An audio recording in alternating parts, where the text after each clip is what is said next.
আসসালামু আলাইকুম সুপ্রিয় দর্শক বন্ধু, আশা করি সবাই ভালো আছেন, সুস্থ আছেন। আবারও চলে আসলাম একটা রেসিপি নিয়ে।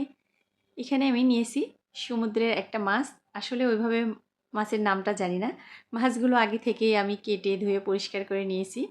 মাছে লবণ আর লেবুর রস মেখে কিছুক্ষণ রেখে তারপরে এটা ধুয়ে পরিষ্কার করে নিয়েছি। লবণ, হলুদ আর একটু লাল মরিচের গুঁড়া দিয়ে মাছটা 10 মিনিট মেখে রেখে তারপরে এটা আমি ভেজে নিলাম। মাছটা উঠিয়ে রেখে ওই তেলেই দিয়ে দিলাম আলুতে লবণ আর হলুদ দিয়ে এটা একটু লাল লাল করে আমি ভেজে নিব। এমনভাবে ভেজে নিব যাতে আলুর 30 থেকে 40% সিদ্ধ হয়ে আসে। এরকম করে আমি ভেজে আলুটা উঠিয়ে নিব। এই তেলেই এখন আমি দিয়ে দিব কুমড়ো বড়ি। এই কুমড়ো বড়িগুলো তেলে ভেজে নিলে খেতে বেশি ভালো লাগে। অনেকে আবার শুকনা খোলায়ও ভেজে নেয়, চাইলে আপনি শুকনা খোলায়ও ভেজে নিতে পারেন।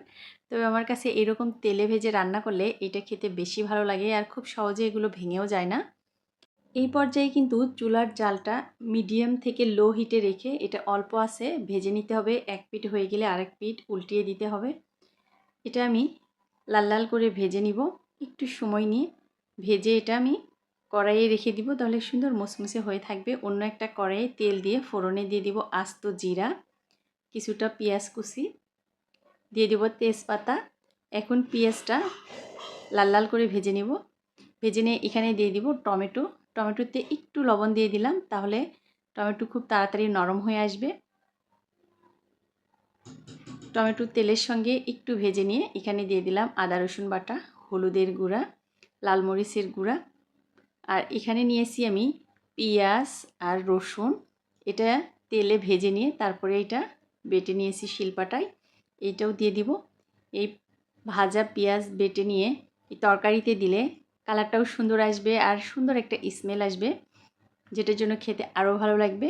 টমেটোটা একটু তেলের সঙ্গে কষিয়ে নিয়ে এখানে দিয়ে দিব আরেকটু পানিটা দিয়ে খুব ভালো করে একটু সময় নিয়ে কষিয়ে নিব।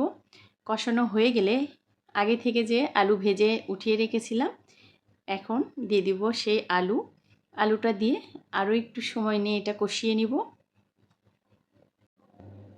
টমেটো দিয়ে শুধু মাছটাও কিন্তু ভুনা করে নেওয়া যায়। আমি একটু আলু দিয়ে দিলাম, বাচ্চারা তাহলে খেয়ে নেবে। বাচ্চারা তো আলু খেতে খুব পছন্দ করে। আর এ পর্যায়ে এখন দিয়ে দিব আগে থেকে ভেজে রাখা যে কুমড়ো বড়িগুলো।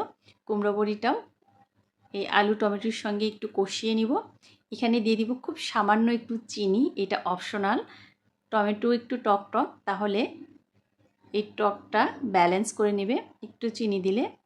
চাইলে এটা স্কিপ করে নিতে পারেন। একটু কষিয়ে নিয়ে এখানে দিয়ে দিব এখন আগে থেকে ভেজে রাখা মাছটা দিয়ে এই মশলার সঙ্গে একটু কষিয়ে নিব। তাহলে মাছের ভিতরেও ঝাল মশলা ঢুকে যাবে, মাছটা খেতেও অনেক ভালো লাগবে।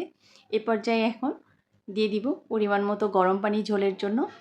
আমি রান্নায় সব সময় গরম পানি ব্যবহার করার চেষ্টা করি, তাহলে রান্নাটা কিন্তু খুব দ্রুত হয়ে যায়, সময়টা অনেক কম লাগে, রান্নার টেস্টটাও কিন্তু একদম অটুট থাকে।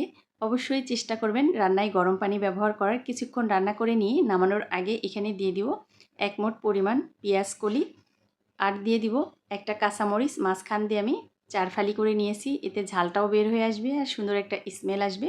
অফ ক্যামেরায় আমি এখানে একটু ভাজার জিরার গুঁড়ো দিয়েছি।